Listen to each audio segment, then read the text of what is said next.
Why did you decide to try this personally yourself? Well, I generally try the major cases. I believe this will be classed as a major case. And he is going to be, I would imagine, yes, it would.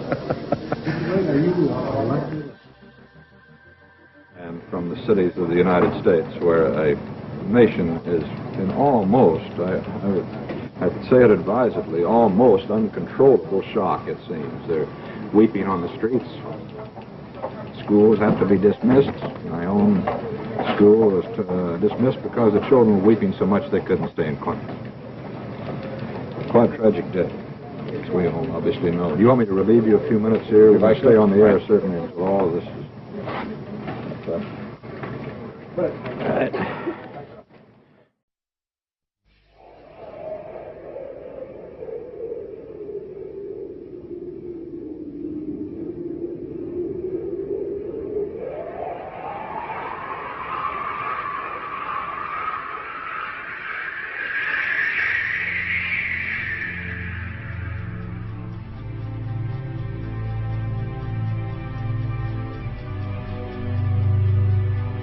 Where are these slugs from? 145 slug. It was found on the south side of Elm Street. Outside? Outside on the grass. And when we got down there, near this cover, we were standing near it, and I looked down. Manhole cover? Manhole cover, and I saw this piece of dirt raised up like a ground mole would, but it didn't go down. It went across the ground, under it. And I bent over, and I traced it for several foot back, and a policeman appeared and traced it with me, and I said, "What in the world is this? It's like a ground mole hole, but I've never seen one so long." And he says, "That's where a bullet went through." And it traveled quite a ways back, but it did not come out of the ground. I said, "Well, it didn't come out," and he said, "No, it's still in there." And as we turned around to go back to the curve to see where it had come from, there was a nick there in the curve, and just then all the motorcycles came at one time from underneath 183. Later on is when you tried to let the FBI know of what you saw. That wasn't until July when they were trying to pick up evidence. And we thought maybe ours might be a little bit of help. Did they try, were they very interested in what you had to say? And no. It was just kind of matter of fact. We don't care whether you come in or not. And after you gave your statement, what did they try to tell you as an explanation for what you saw? That it was pieces of bone from the skull of the president. And I told him I did not believe that a bone could do all of that.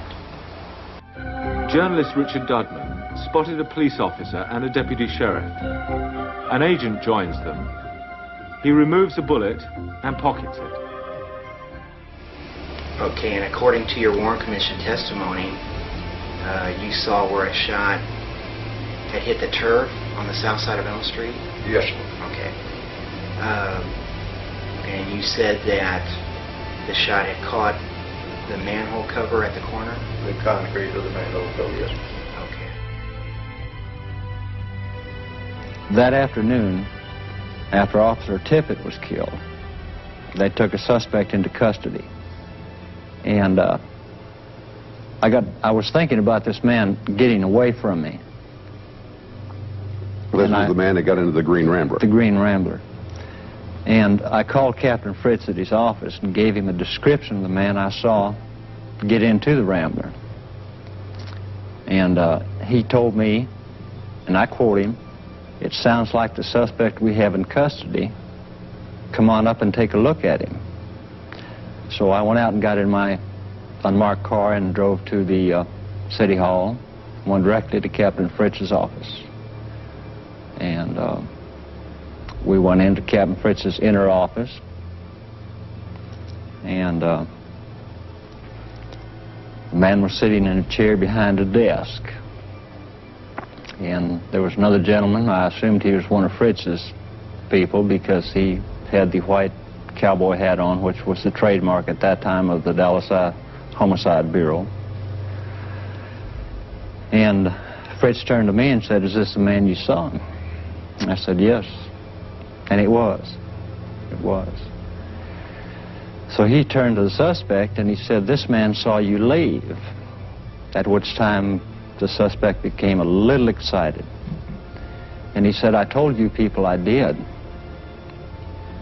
And Fritz said, "Now take it easy, son," talking to the suspect. He said, "We're just trying to find out what happened here." He said, "What about the car?" I didn't say station wagon. He said, "What about the car?" At which time the suspect leaned forward and put both hands up on the desk and said, "That station wagon belongs to Mrs. Payne. Don't try to drag her into this." Then he leaned back and very disgustedly said, "Everybody will know who I am now." Now, this was not a brag. I know it's been blown up to be a brag in the Warren Commission. But this was not a brag. This was a man that He was catch in a embarrassed building about at night, you know, after it's locked. This is like somebody was trying to steal something and you catch him at it. He was embarrassed about it.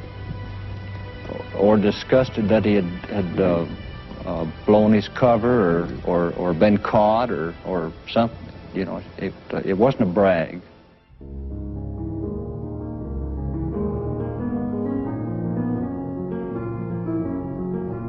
People have given me a hearing without legal representation or anything. Did you shoot the president? I didn't shoot anybody, no, sir. You just heard Oswald, who said he did not shoot anybody. I'm being pummeled here. Being pummeled very heavily.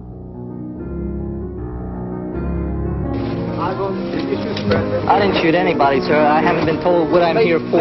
You have a lawyer? No, sir, I don't.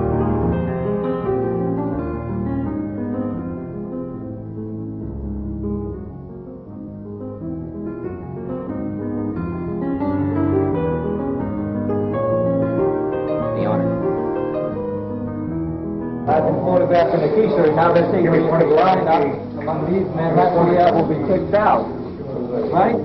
Charged with the murder of President Kennedy as he is led from the police headquarters in Dallas, perhaps being transferred now to the county jail. Let's switch down there and see if we can pick up word of it. Jail office here, and will now be taken to the police show-up room. Our cameras are being moved there now.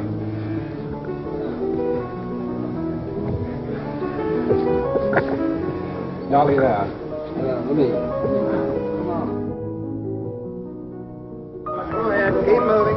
He's being moved down to the basement assembly room. Keep moving. Stay back.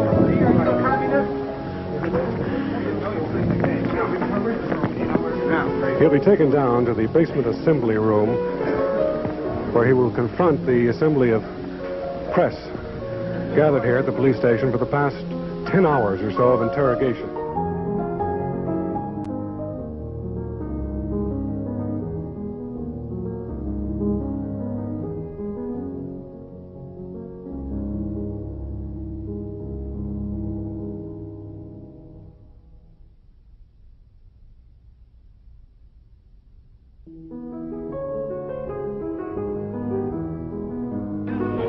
I positively know nothing about this situation here.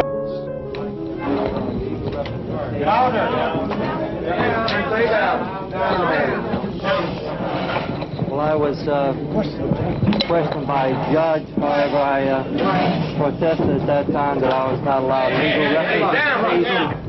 But during that very short and sweet hearing, I really don't know what the situation is about. Nobody has told me anything except that I'm accused of murdering a policeman. I know nothing more than that, and I do request someone to come forward to give me a legal assistance. Did you kill the president? No, I've not been charged with that. In fact, nobody has said that to me yet. The first thing I heard about it was when the newspaper reporters in the hall asked me that question. You have been. Nobody said what? Sir? You have. Nobody said what? Okay, we can't hear you. Okay. What did you do in Russia? Oswald, how did you hurt tonight? A policeman hit me. That was Oswald. Lee Oswald, who was charged with the murder of the President of the United Less States. than 2 hours after the president was shot, less than 1 hour after a Dallas policeman was shot and killed in the downtown area. Oswald first was charged with killing the policeman. Officers say they have an eyewitness to that shooting. After further questioning, he was formally charged with the president's death. Oswald has admitted nothing.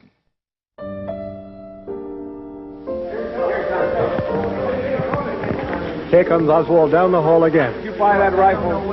Just as fast as you people have been given, but I emphatically deny these charges.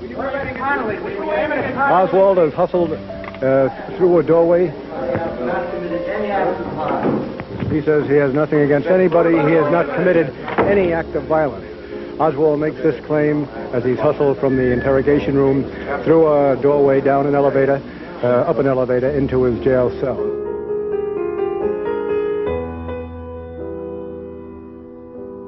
I'd like some legal representation. These police officers have not allowed me to have any. I don't know what this is all about. Kill the president? No, sir, I didn't. People keep asking me that. Sir? Shoot the president? I work in that building. Were you in the building at the time? Naturally, if I work in that building, yes, sir. Back up, man. Did you shoot the president? No, they're taking me in because of the fact that I live in the Soviet Union.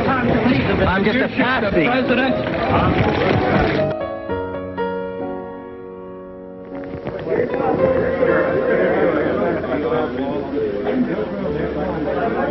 And here comes Lee Harvey Oswald. His back is to you. You can't quite see him. His face is still... These basic fundamental hygienic rights, I mean, like the shower and the clothes. Before he's pushed into a door for questioning, he said he would like certain basic fundamental rights, including the right to take a shower. Now, of course, we don't know if he's deprived of this privilege that he calls a right. Do you mind if we shout a question at him without stopping him? No question at him, no way. No question at all. The more you upset him, the more difficult it is for us to talk to him. We want to do whatever you want us to do. So if you say no question, if you go beyond the door. Then back up as far as you can against that wall. I want you to say, can we call that the second part of the interrogation? No. Don't want you calling out nothing. Let's make it clear we have all agreed with the chief that we will not ask Oswald any questions. We want to cooperate with you, gentlemen, every way in the world that we can. But if we have to, we may have to ask you to get back beyond this door and stay. Here is Lee Oswald, the ex-Marine accused of killing President Kennedy. We interrupted the proceedings at the White House to go to the Dallas jail. Let's report Nelson Bennett there. Oswald's face is rather badly bruised. Police explained yesterday that there was a sharp scuffle when he was arrested in the Dallas theater. Reporters back away from. There were no questions put to Oswald by reporters. We agreed at the request of the chief of police that we would make no effort to question him here this morning. He could say it. However, as you saw, Oswald went by and had nothing to say. He's gone into the homicide bureau.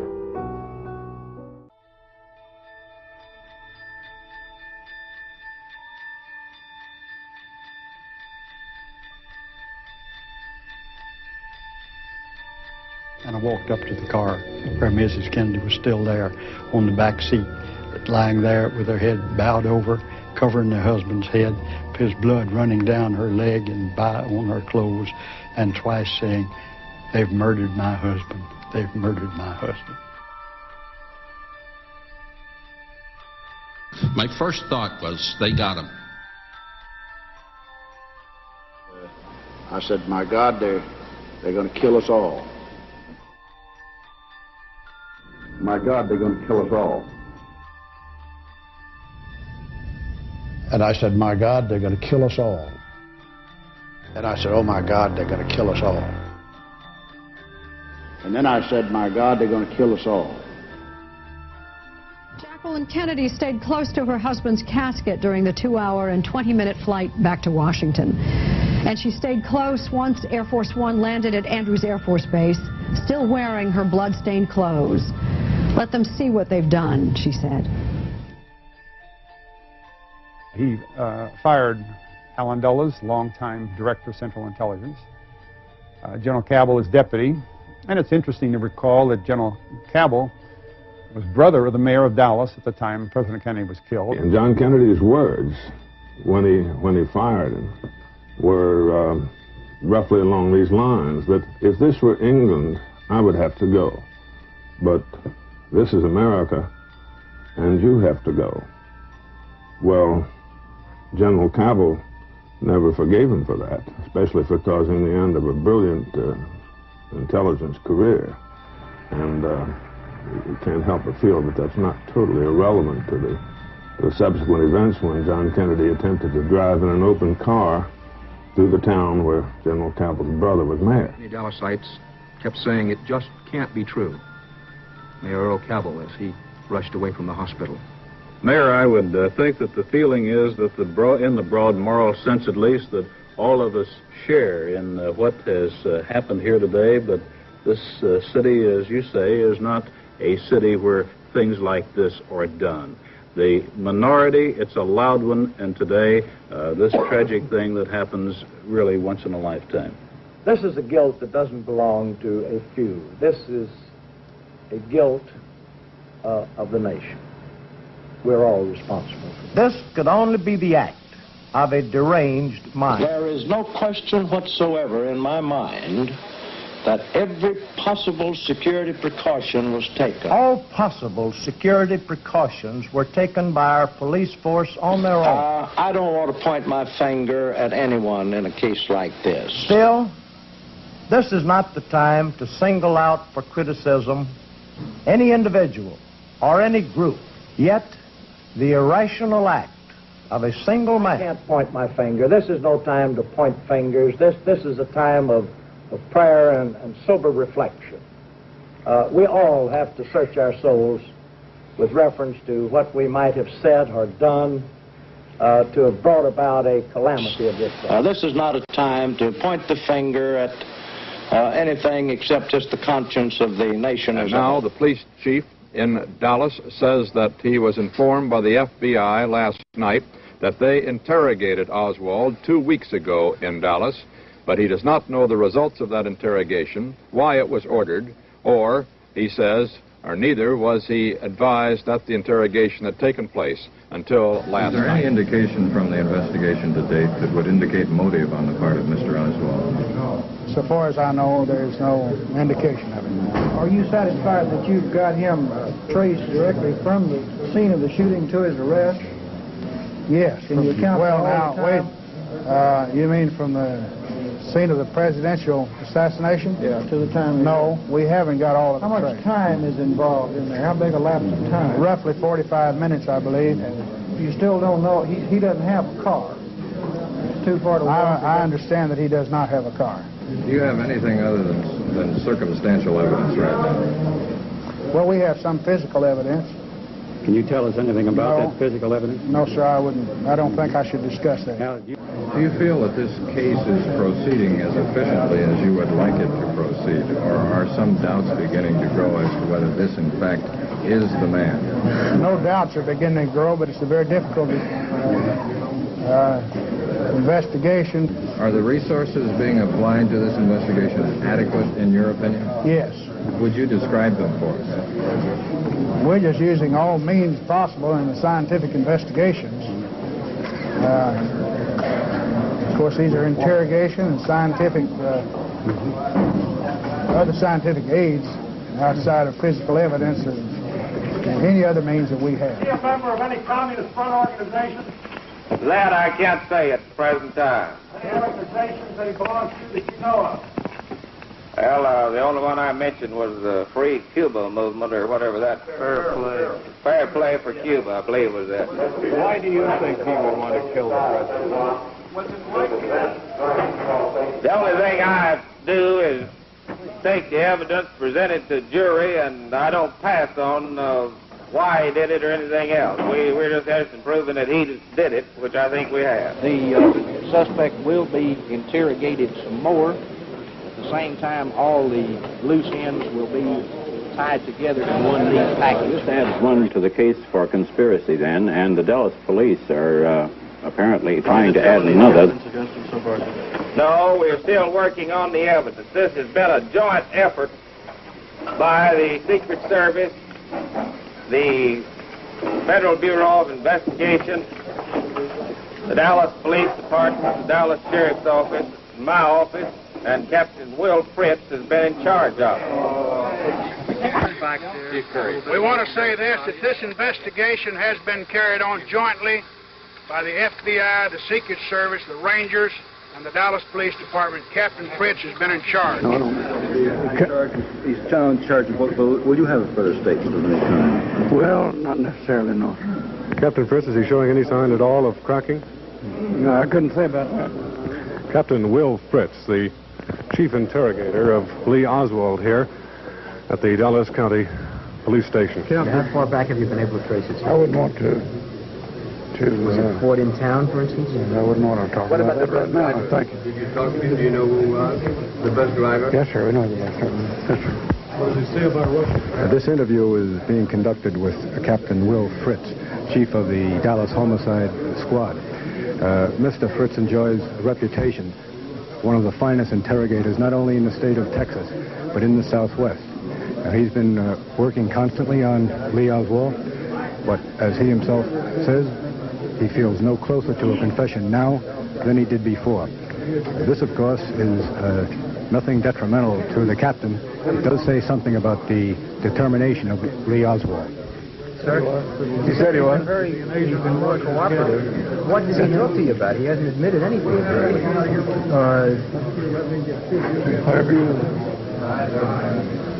I mean, has he given you any story at all about his movements or his feelings in this thing?